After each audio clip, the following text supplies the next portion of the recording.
The morning mist clung to the tangled undergrowth like smoke from a funeral pyre, and Private Thomas Mitchell of the 5th New York Infantry knew with grim certainty that this wilderness would claim more souls before the sun set on May 5, 1864.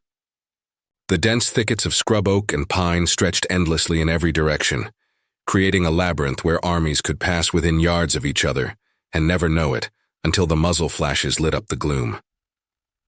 Lieutenant General Ulysses S. Grant had crossed the Rapidan River with 120,000 men, the largest force ever assembled under Union command. His plan was audacious in its simplicity: drive straight through the heart of Virginia, force Robert E. Lee into a decisive battle, and end this war through sheer overwhelming force. The wilderness, that 40-square-mile tangle of second growth, forest and abandoned ironworks, was meant to be merely a way station, a place to pass through quickly before Lee could react. But Lee had other plans. Colonel Horace Porter, Grant's aide-de-camp, would later write in his memoirs that the general seemed unusually quiet as they rode through the early morning darkness, his cigar casting brief orange glows across his weathered features. The weight of command sat heavy on Grant's shoulders. 3 years of war had taught him that even the best-laid plans could shatter like glass against the harsh realities of combat. As dawn broke through the canopy, the Army of the Potomac found itself strung out along narrow dirt roads that carved primitive paths through the wilderness.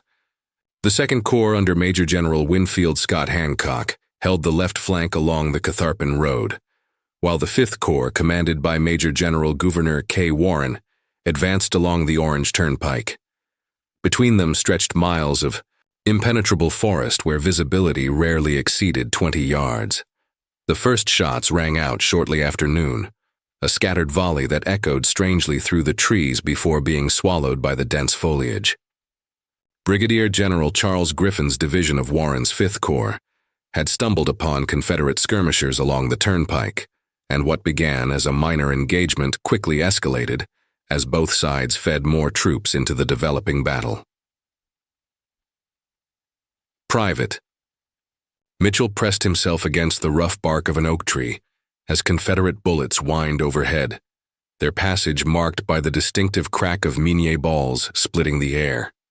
Somewhere in the green maze ahead of him, the enemy waited, invisible, deadly, and growing stronger by the hour as Lee's Army of Northern Virginia converged on this unlikely battlefield. The wilderness had become a trap, but whether it would snare Grant's advancing legions or Lee's defending veterans remained to be seen.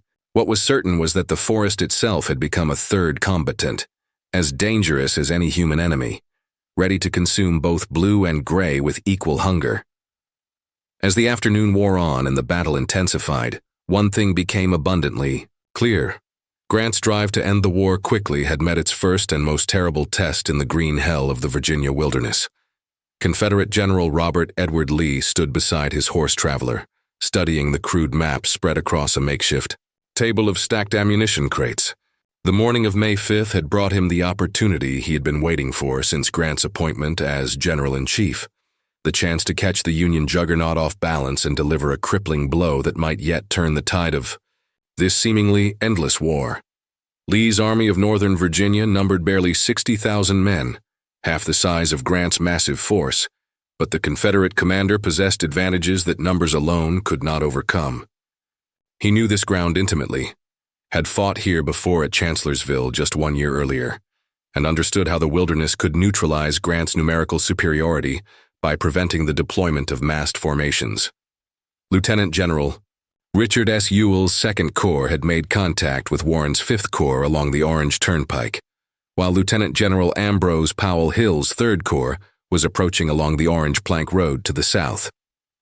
Lee's plan was characteristically bold: strike Grant's columns while they were strung out and vulnerable, before the Union commander could concentrate his overwhelming numbers for a coordinated assault. According to historical accounts documented in Douglas Southall Freeman's comprehensive Lee's Lieutenants, the Confederate commander recognized this as perhaps his last opportunity to achieve decisive victory through tactical brilliance rather than mere attrition. Captain Robert Stiles of the Richmond Howitzers would later recall the eerie quality of fighting in the wilderness, where the dense undergrowth created a twilight world of shadows and sudden violence.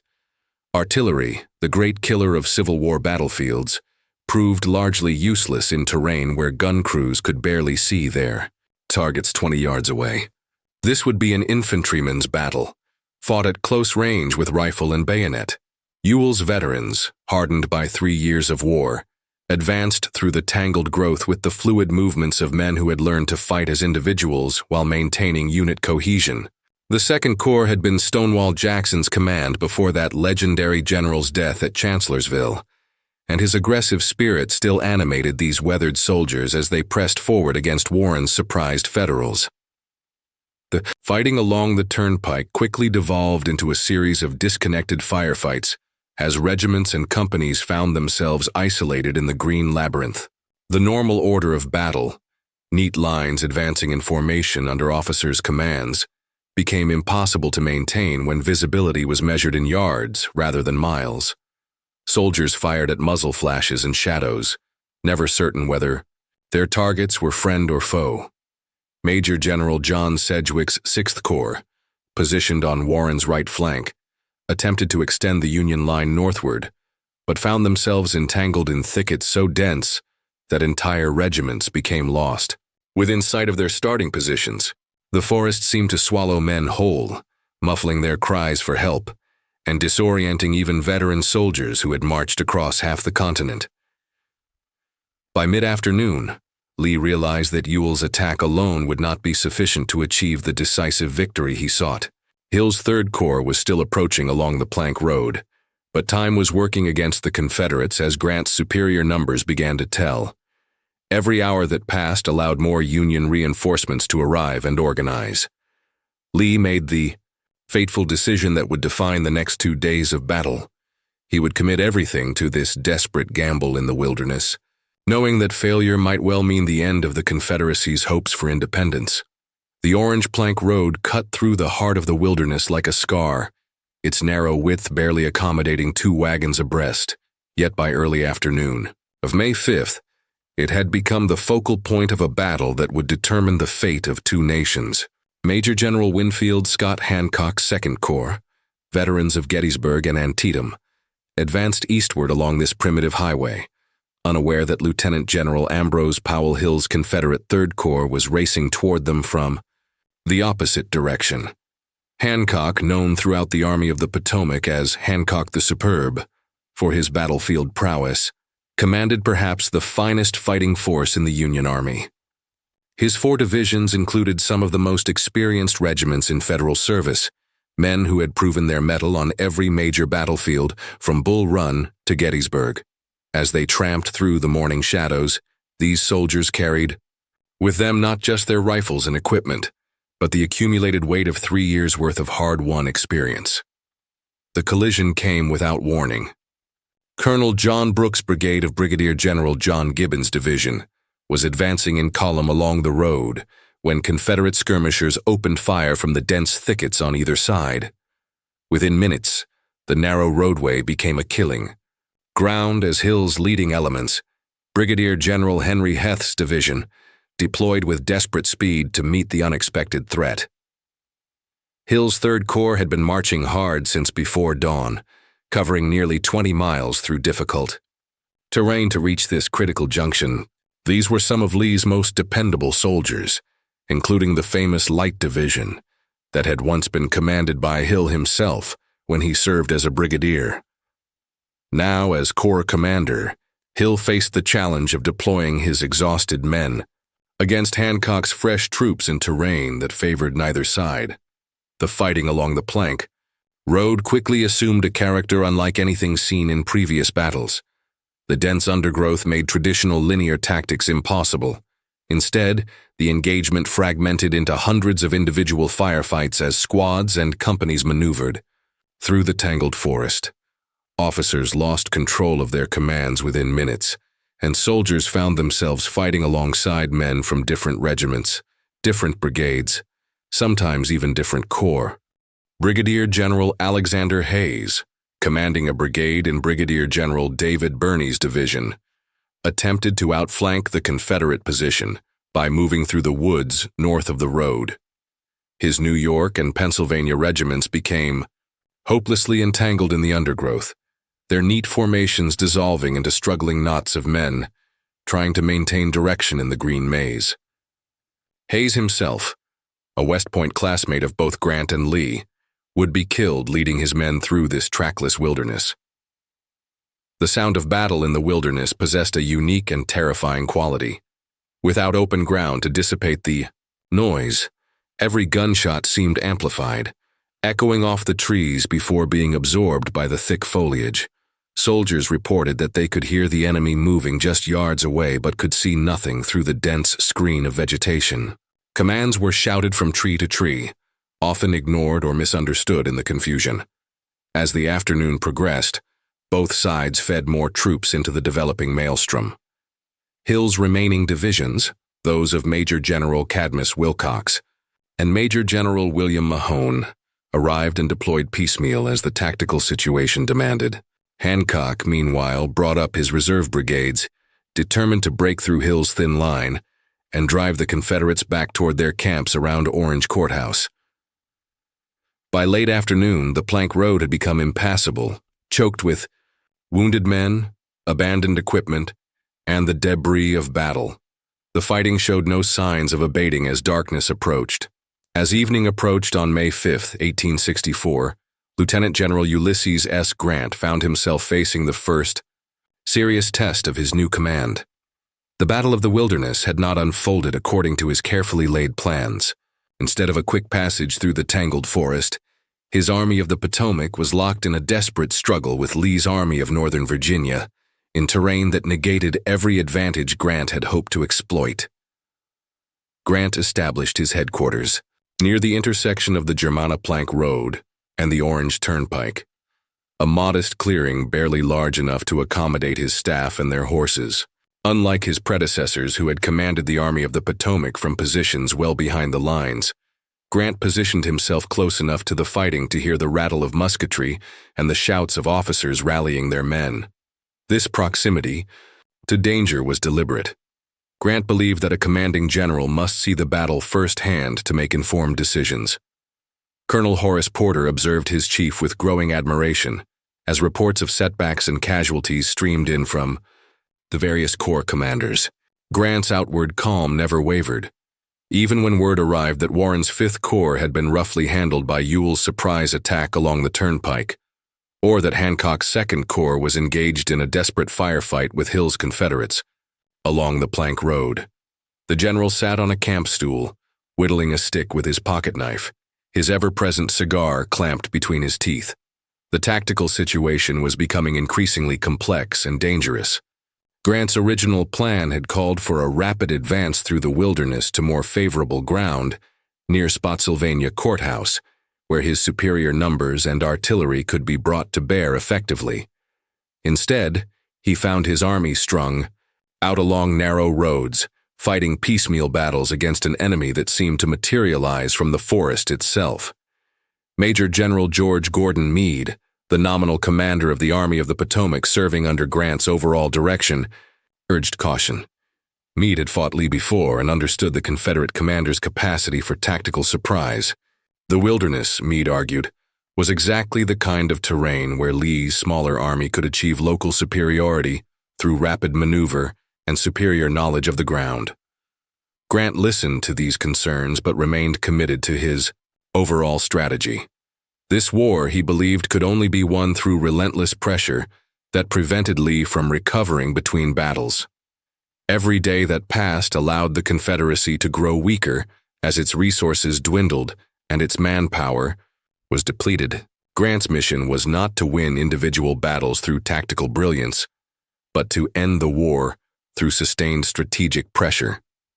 As darkness fell across the battlefield, Grant made a series of critical decisions that would shape the remainder of the battle.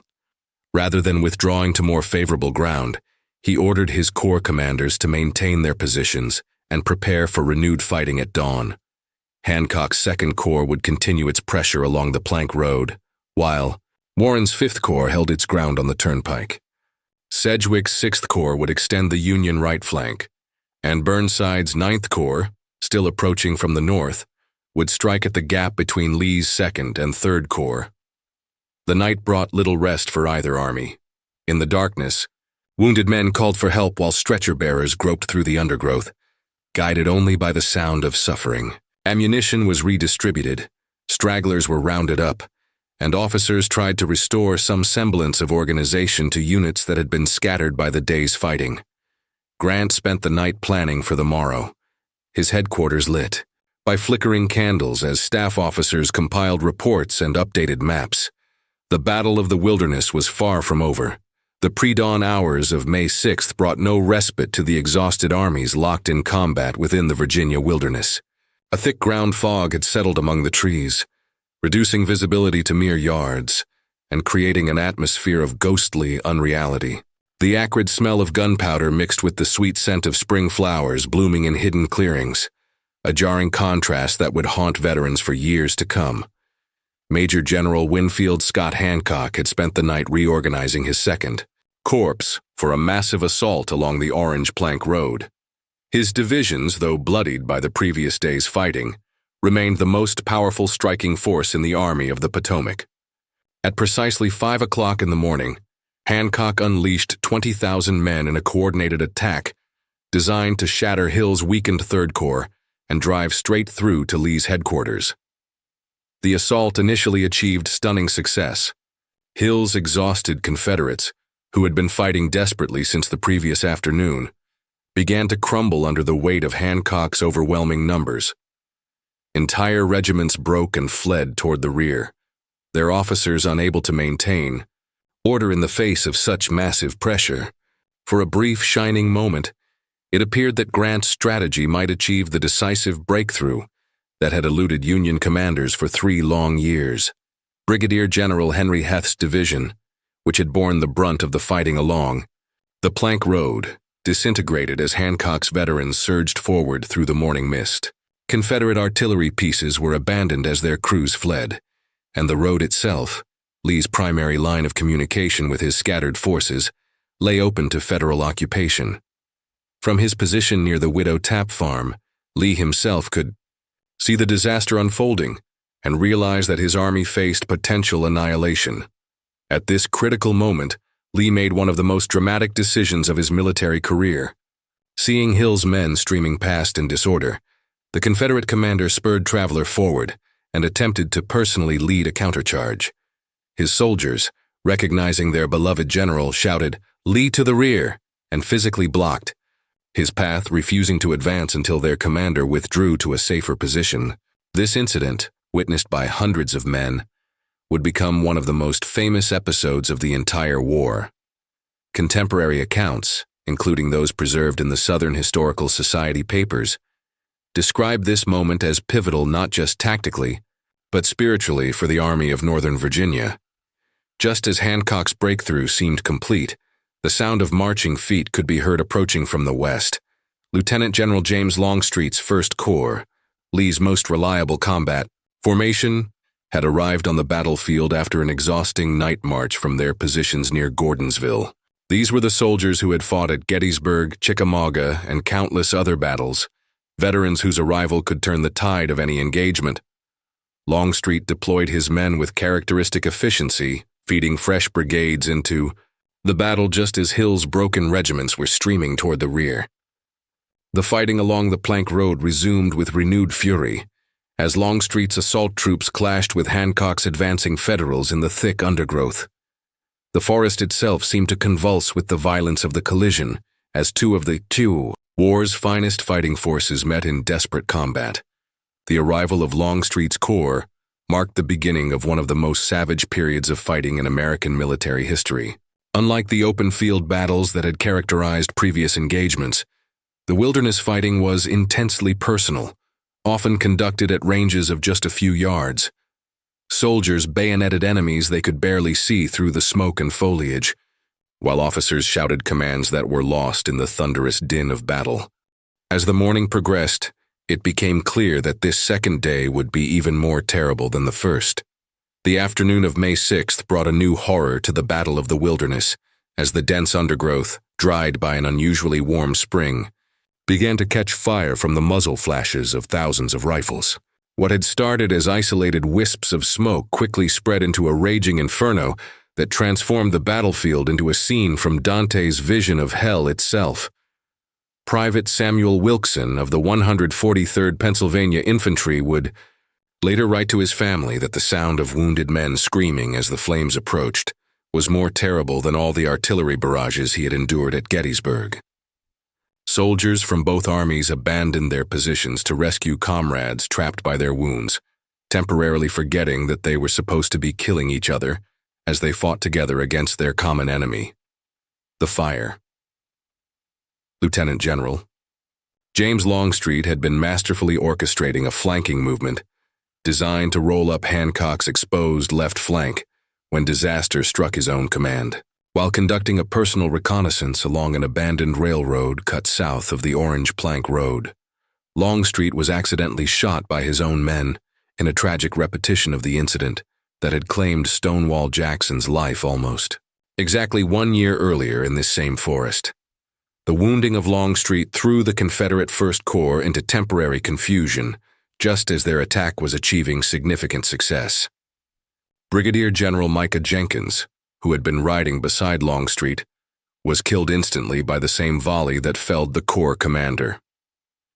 Command devolved upon Major General Charles W. Field, an capable officer, but one who lacked Longstreet's intimate knowledge of Lee's tactical intentions. Despite this setback, the Confederate assault continued to gain ground against Hancock's increasingly disorganized Second Corps. The Union line along the Plank Road, which had seemed so formidable, in the morning began to bend and crack under relentless pressure. Entire regiments found themselves cut off and surrounded as Confederate units infiltrated through gaps in the Federal position. Brigadier General John B. Gordon's Georgia Brigade, operating on the extreme left of Lee's line, had discovered that the Union right flank was in the air, completely unprotected and vulnerable to attack. Gordon had been urging his superiors to authorize a flanking movement since early morning, but Lieutenant General Richard S. Ewell had hesitated to commit his reserves without direct orders from Lee. Finally, as the afternoon shadows grew long, Lee authorized Gordon's attack. The Georgians' assault struck the exposed flank of Sedgwick's 6th Corps like a thunderbolt, routing 2 entire divisions and capturing hundreds of prisoners, including Brigadier General Truman Seymour. For a brief moment, it appeared that Lee's smaller army might achieve the kind of decisive tactical victory that had eluded Confederate arms since Chancellorsville. But darkness was falling rapidly, and the thick smoke from the forest fires made coordinated movement nearly impossible. Gordon's men, exhausted by their successful but costly assault, lacked the strength to exploit their breakthrough. The Union line bent but did not break, and Grant's army maintained its cohesion despite suffering severe losses. Throughout the night of May 6th, the fires continued to burn in the wilderness, consuming not only the living forest, but also many of the wounded who had been left behind during the day's fighting. Estimates suggest that as many as 200 men perished in the flames, their final agonies witnessed by soldiers from both armies who were powerless to help. The 2 days of fighting in the wilderness had cost Grant's army approximately 17,000 casualties, while Lee's smaller force had suffered around 11,000. More significantly, the Confederates had inflicted a higher percentage of casualties than they had received, suggesting that Lee's tactical gamble had succeeded in its immediate objectives. Yet, as dawn broke on May 7th, Grant faced a decision that would define his generalship and determine the future course of the war. The morning of May 7th, 1864, dawned gray and sullen over the blood-soaked wilderness, its air thick with the smell of smoke and death. 2 great armies lay exhausted among the tangled thickets, their ranks thinned by 48 hours of the most savage fighting the American continent had ever witnessed. For Lieutenant General Ulysses S. Grant, this moment represented the supreme test of his character and his strategic vision. Every previous commander of the Army of the Potomac had faced similar circumstances after engaging Robert E. Lee, and everyone had responded in the same way, retreat across the nearest river to lick their wounds and plan another campaign. Major General George B. McClellan had done so after the 7 days, Major General John Pope after Second Bull Run, Major General Ambrose E. Burnside after Fredericksburg, Major General Joseph Hooker after Chancellorsville. The pattern had become so predictable that Confederate soldiers were already packing their equipment, expecting the familiar sight of Federal wagon trains heading north. Grant's staff officers gathered around their commander as he sat on a fallen log outside his headquarters tent, the stub of his morning cigar glowing in the dim light. Colonel Horace Porter noted that the general appeared deep in thought, his weathered face betraying no emotion as he contemplated the momentous decision before him. The Army of the Potomac had suffered approximately 17,000 casualties in 2 days of fighting, losses that would have sent any of Grant's predecessors into hasty retreat. But Grant was not his predecessors. At approximately 8 o'clock in the morning, Grant rose from his makeshift seat and called for his horse. When asked by his staff which direction they would be marching, Grant's response electrified everyone within hearing distance. "We will move south." Rather than retreating to lick his wounds, Grant intended to continue his offensive, to maintain pressure on Lee's army, and to force the Confederate commander into the kind of sustained campaign that would ultimately favor Union resources and manpower. The decision to continue the offensive represented a fundamental shift in Union strategy. Previous campaigns had been episodic affairs, with long pauses between battles that allowed both armies to rest and refit. Grant understood that the Confederacy's greatest asset was time. Every month the war continued allowed European intervention to become more likely, Northern war weariness to increase, and Confederate forces to recover from their losses. As word of Grant's decision spread through the ranks of the Army of the Potomac, the reaction was electric. Veteran regiments that had endured 3 years of futile advances and ignominious retreats suddenly realized that they were serving under a different kind of general. When Grant himself rode past the marching columns later that afternoon, heading south toward Spotsylvania Courthouse, the soldiers broke into spontaneous cheering that could be heard for miles. Lee, meanwhile, had anticipated Grant's move and was already racing his own army toward the critical crossroads at Spotsylvania. The Confederate commander understood that Grant's relentless pressure represented an existential threat to the survival of the Confederacy. Unlike previous Union generals who fought discrete battles, Grant was launching a campaign, a sustained offensive that would continue regardless of tactical setbacks. Historical analysis, as documented in Bruce Catton's definitive Grant Takes Command, suggests that this moment marked the beginning of the end for the Confederate cause, though 11 more months of savage fighting lay ahead. The Battle of the Wilderness had ended, not with victory or defeat in the traditional sense, but with a demonstration of will that would define the remainder of the war. Grant had absorbed Lee's best tactical punch and remained standing, ready to continue the fight. More importantly, he had demonstrated to both armies that this campaign would be different from all those that had come before. As the two armies began their race toward Spotsylvania Courthouse, the soldiers of both sides understood that they had witnessed something unprecedented in the annals of American warfare.